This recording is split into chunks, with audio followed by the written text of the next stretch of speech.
வாங்க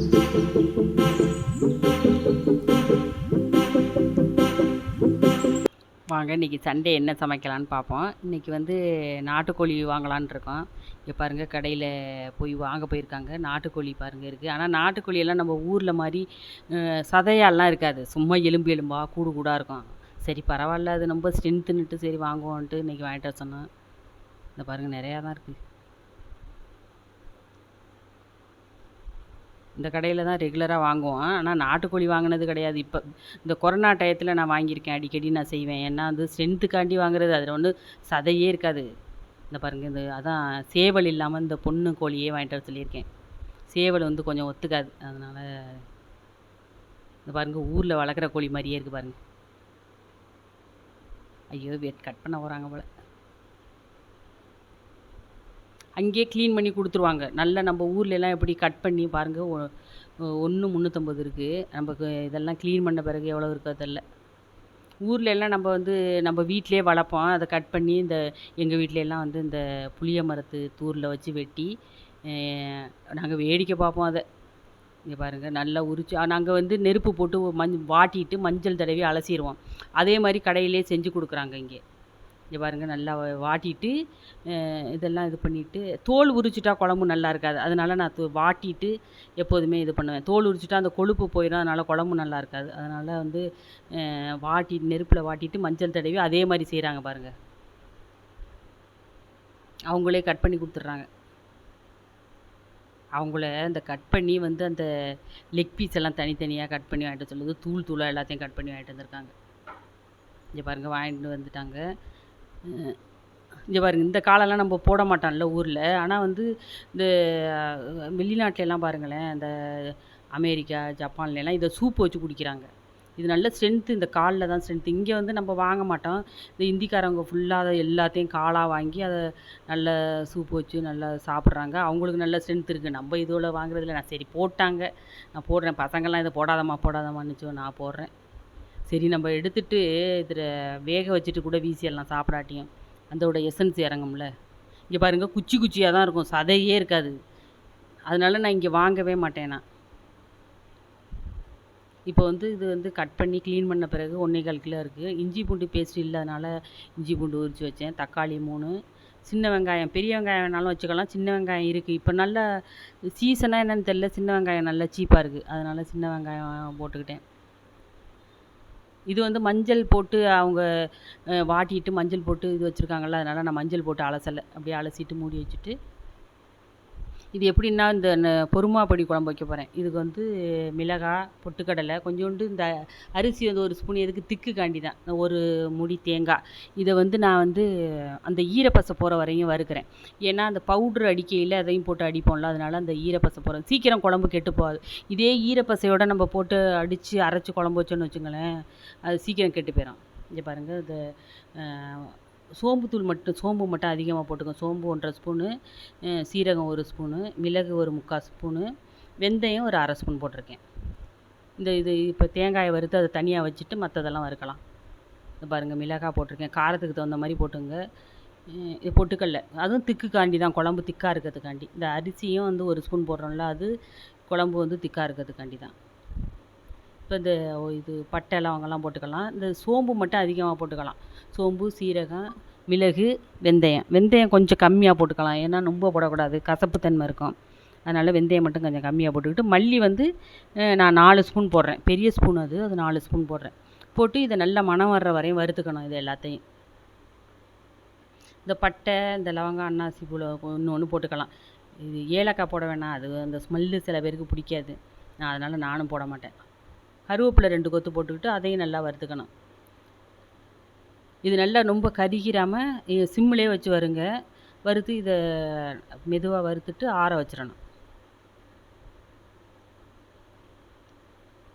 பாருங்கள், செவக்க வேண்டாம். ஆனால் கொஞ்சம் சூடு ஏறிட்டு அந்த மல்லியோட ஸ்மெல்லு வரும். அப்போ அது வரையும் வறுக்கணும். சிம்மில் வச்சே வருங்க, அப்போ தான் கரெக்டாக இருக்கும். தேங்காயை வறுத்து அது தனியாக ஃபஸ்ட்டே ஆற வச்சிட்டேன். ஏன்னா இதோடு சேர்ந்து வறுக்க முடியாது, அதில் ஈரத்தன்மை இருக்கும்ல, அதனால் தனியாக வறுத்துட்டேன் நான். வறுத்துட்டு எல்லாத்தையும் ஒன்றா ஆற வச்சுட்டு எல்லாத்தையும் ஒன்றா அடிக்கலாம். இது கூட நல்லா அம்மியில் வச்சு கூட உங்களுக்கு வந்து தண்ணி தெளித்து கூட ஒட்ட ஒட்ட அரைக்கலாம், நல்லாயிருக்கும். அதுவும் கூட நல்லாயிருக்கும். அதுவும் சூப்பராக இருக்கும் இன்னும். இது வந்து இதுவும் நான் கலந்துட்டேன். இதில் தேங்காய் வதக்கணும்ல, அதையும் கலந்துருக்கேன். இப்போ நல்லா ஆறிடுச்சு. இதை பவுட்ரு பண்ணி எடுத்துகிட்டு வந்துடலாம். பவுட்ரு பண்ணினா நைஸாக அடிக்கக்கூடாது, பவுட்ரு பண்ணக்கூடாது. கொஞ்சம் கரகரப்பு இருக்கணும், அப்போ தான் நல்லாயிருக்கும் டேஸ்ட்டு. ஆறினோடனே அடிக்கணும், இல்லைன்னா அந்த வேர்வையோட ஒழுங்காக அடிபடாது. இந்த பாருங்கள், நல்லா பவுட்ரு ஆயிடுச்சு. இதை அப்படியே வச்சுக்கணும். இதை தனியாக எடுத்து வச்சுக்க வேண்டியதான். இப்போ நல்லெண்ணெய் ஊற்றிக்கணும். இப்போ சிக்கனுக்கே ஃபஸ்ட்டு சூடு இல்லாதனால நல்லெண்ணெய் தான் ஊற்றணும்.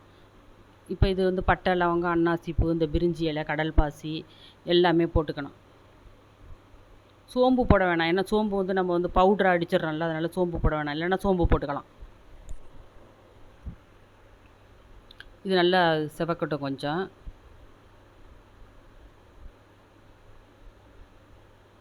இல்லை, நாங்கள் ஊர்லேயெல்லாம் செய்கிறேன்னா அடுப்பில் தானே செய்வோம், அந்த நெருப்பு அடுப்பில் ரொம்ப நல்லாயிருக்கும் அது.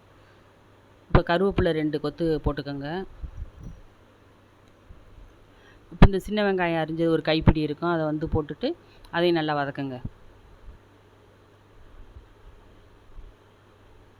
ஊர்லெலாம் இப்போ வந்து உடம்பு சரியில்லாமல் இருக்காங்கள்ல, அவங்களுக்கெல்லாம் வந்து என்ன செய்வோம்னா, நாங்கள் வந்து கோழி, நாட்டுக்கோழி வாங்கி கொண்டு கொடுப்போம். இல்லைன்னா ரசம் வச்சு கொண்டு கொடுப்பாங்க.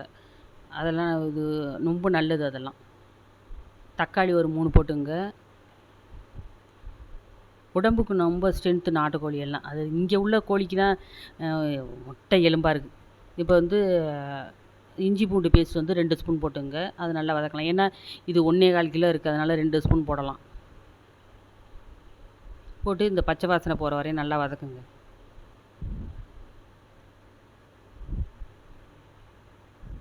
இப்போ வந்து இந்த ஈரலை வந்து தனியாக எடுத்து வச்சிடலாம். ஏன்னா நம்ம குக்கரில் போட போகிறோம்ல, அதனால வந்து அது கரைஞ்சி போயிடும். அதனால் நம்ம வந்து அது அப்புறம் கொதிக்கையில் போட்டுக்கலாம்.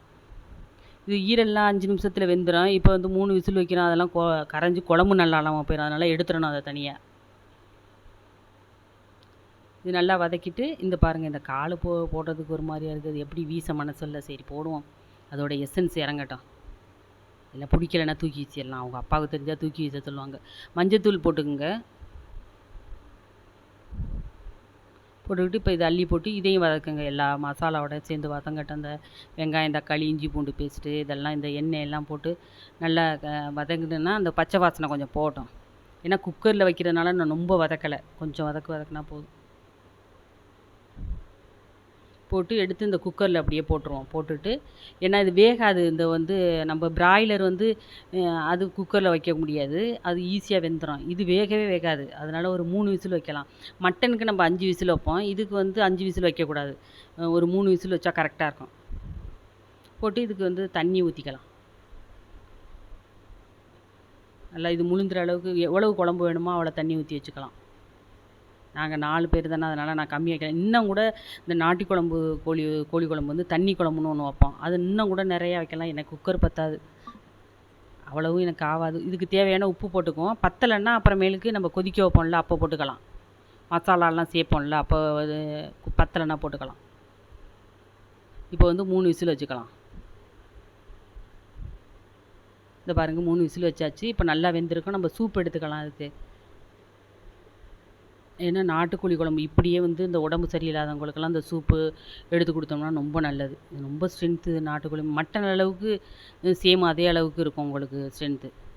இப்போ வந்து மிளகு, சீரகம், சோம்புத்தூள் கொஞ்சோண்டு போட்டுக்கலாம். நான் மிளகுத்தூள் மட்டும் தனியாக அடித்து வச்சுருந்தேன்னா அது மட்டும் தான் போடுவேன். இது மிளகுத்தூள் தனியாக இல்லை. இப்போ கொத்தமல்லி கொஞ்சம் போட்டுக்கலாம். சுவையான நாட்டுக்கோழி ரசம் ரெடி, சூப்பர் ரெடி. இது குடிக்கிறேன்னா குடிக்கலாம், சூப்பராக இருக்கும். நம்ம எண்ணெய் தேய்ச்சி தலை குளிச்சுட்டு மட்டன் சூப்பு, சிக்கன் சூப்பெல்லாம் சாப்பிட்டோன்னு வச்சுக்கோங்களேன், ரொம்ப நல்லது.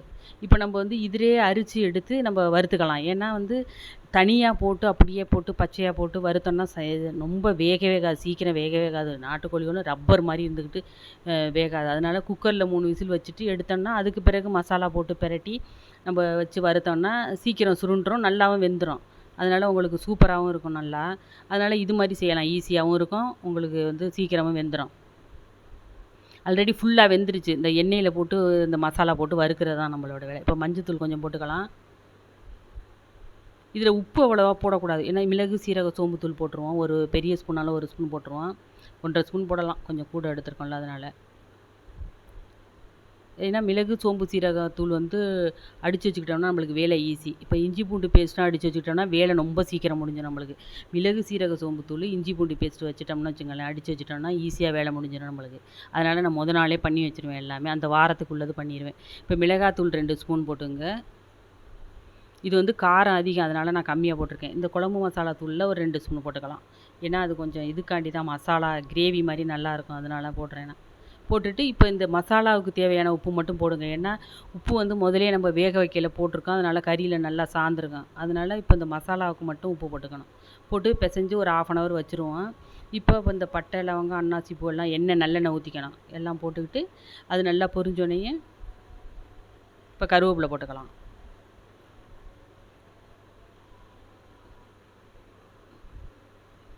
கருவேப்பிலை போட்டுக்கிட்டு இப்போ நம்ம பிசைஞ்சு வச்சுருக்கோம்ல, ஒரு 1/2 hour அந்த மசாலாலாம் சேர்ந்துருக்கும், ஊறி சேர்ந்துருக்கும். அதுக்கு பிறகு இது ஊறிக்கிட்டு இருக்கட்டும். இது வந்து இந்த சின்ன வெங்காயம் போடலாம், கொஞ்சம் ஒரு கைப்பிடி போட்டால் சூப்பராக இருக்கும். போட்டுக்கிட்டு இது வதங்கட்டும். ரொம்ப நேரம் வேக வைக்க வேண்டியதில்லை. ஏன்னா நம்ம வந்து குக்கரில் போட்டால் கறி நல்லா வெந்துருச்சு. இந்த மசாலாவோட பச்சை வாசனை கொஞ்சம் அதில் கொஞ்சம் தண்ணி ஊற்றுவோம்ல, அதெல்லாம் சேர்ந்து வத்தட்டும், அவ்வளோதான். இப்போ இதில் வந்து இங்கே பாருங்கள், இந்த குழம்புங்கிட்டு கொதிச்சுக்கிட்டு இருக்குது. நம்மளுக்கு எவ்வளோ குழம்பு தேவையோ அவ்வளவு கொஞ்சம் தண்ணி சேர்த்து வச்சுக்க வேண்டியதான். இப்போ இந்த மசாலா பிரட்டி வச்சுருந்தோம்ல, அதை எடுத்து போட்டு நல்லா சுருள கிண்டணும். இப்படியேவும் நம்ம கிண்டி எடுத்துடலாம். இப்போ இந்த மசாலாவில் கொஞ்சம் தண்ணி இந்த இதில் இருக்குல்ல, அந்த கடாயில் கொஞ்சம், அதனால அதை தண்ணி ஊற்றி கலந்து அதையும் ஊற்றிட்டோம்னா வற்றி வந்துடும். இப்படியே செஞ்சுட்டு சும்மா 2 3 நல்லா கிண்டி விட்டுட்டு எடுத்தாலும் ஒரு 5 நிமிஷம் வச்சுட்டு எடுத்தாலும் சூப்பராக இருக்கும்.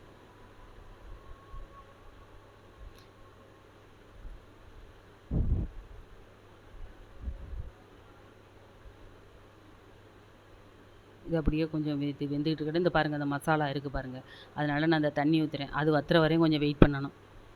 ஏன்னா வெந்துருச்சு, கறி வெந்துருச்சு. இது அப்படியே மூடி வச்சிட வேண்டியதான். அது கொஞ்சம் நேரத்தில் நல்லா அந்த தண்ணி வற்றி சுருண்டுரும்.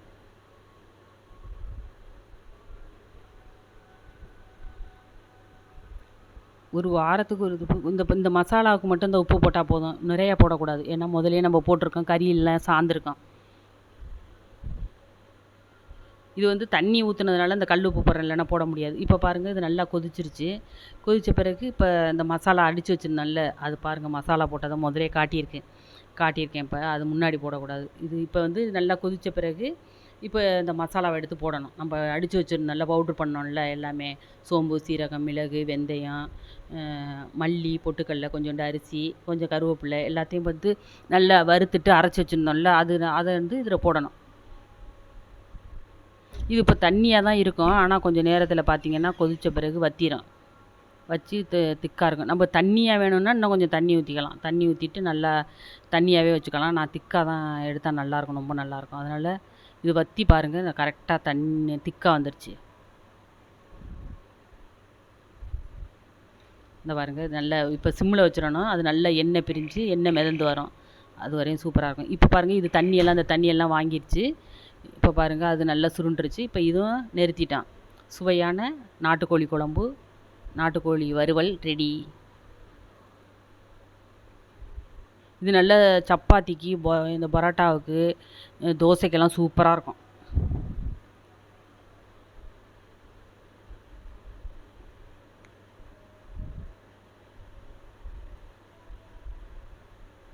இவங்க சாதம் போட்டுக்கலாம். சாதம் வந்து கொஞ்சம் வெதன்னு இருக்கணும், அப்போ தான் நல்லாயிருக்கும்.